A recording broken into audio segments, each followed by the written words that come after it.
We hope that you've been enjoying all the session, the series. All right. Thank you for checking in again.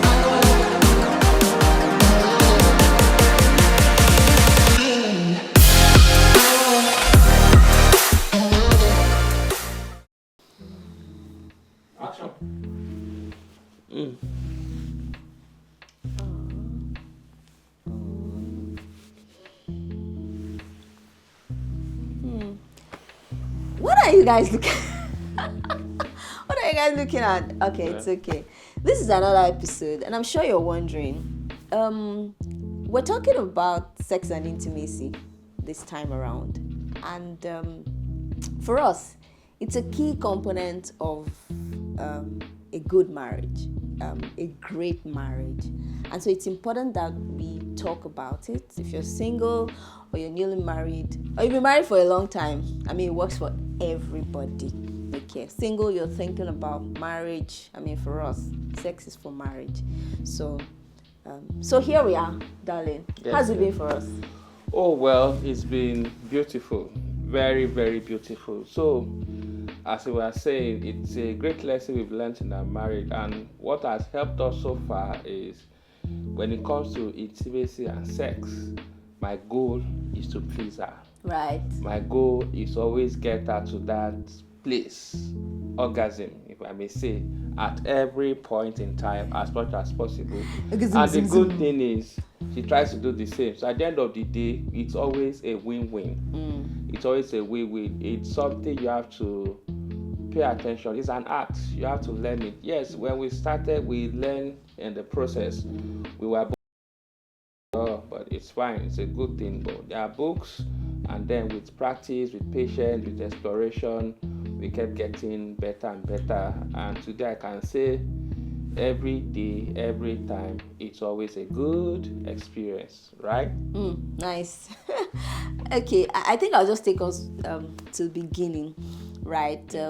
When we started, I think we had a disposition towards it, just like every other, area of our marriage. When we started, we were not sexually active when we were single, so we waited till we got married. And then as we were planning to get married, we were reading, we were exploring. I think there were two major books that we read. One was Acts of Marriage.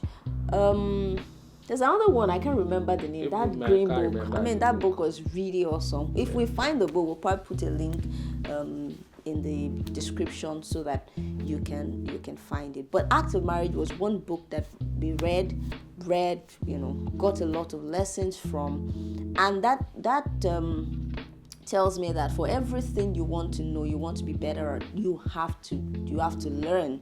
Yeah. So we were open to learning. We had conversations with one of our mentors as well, about it and about many other things. And this was not an exception when we started this journey.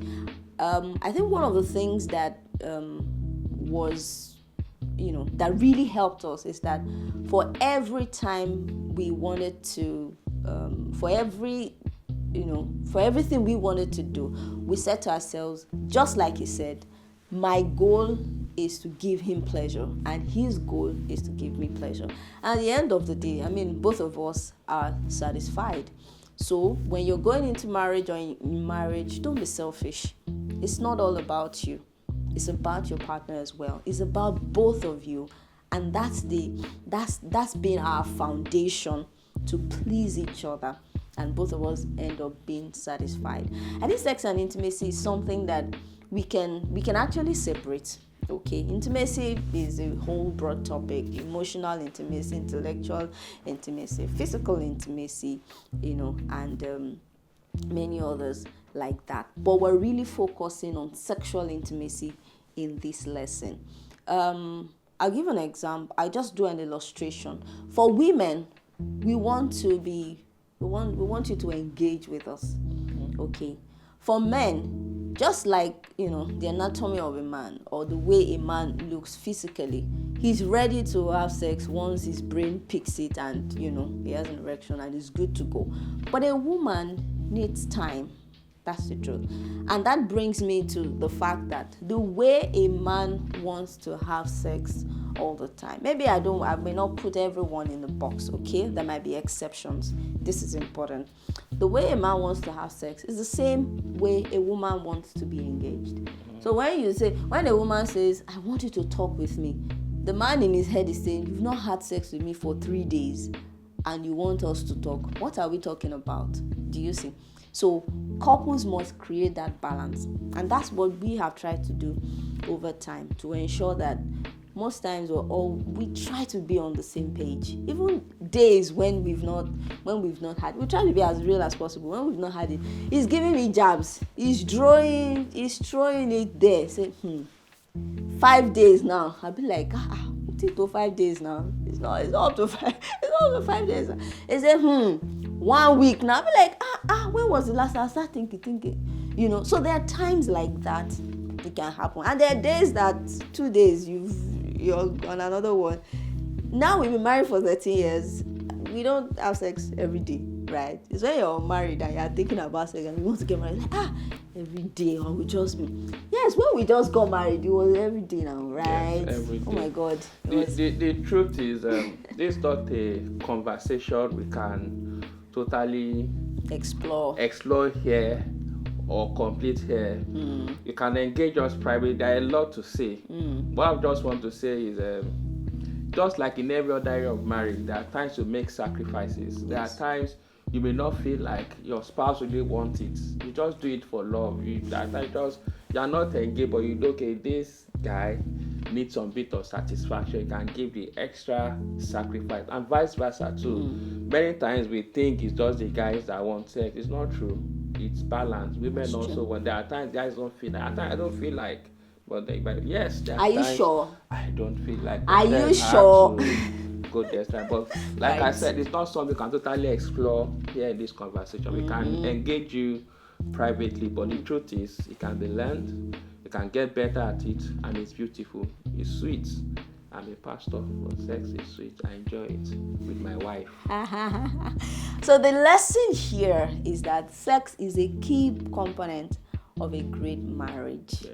Someone said, "Is sex?" Yes, it helps you bond. For me, it's the oil of your marriage. It greases your marriage. When there's a lot of tension in marriage, many times I'm forced to ask, "How is your sex life?"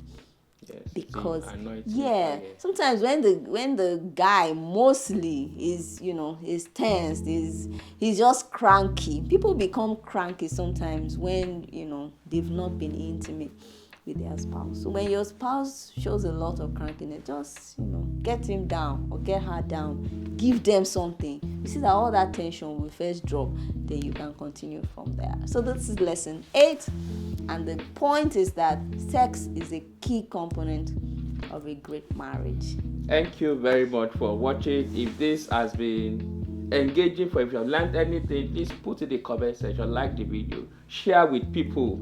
Sex is very critical and important for married people. I can tell you that for free. And to my guys, let's talk. I have what we call orijo. I don't know how to translate that, but there are ways you can do this. There are ways you can get better at this. There are ways you can always make your wife enjoy sex. Nice. And the same thing, we can talk out of here. Thank you for watching. We hope to catch you at the next video. Thanks, Enjoy yourself. Bye.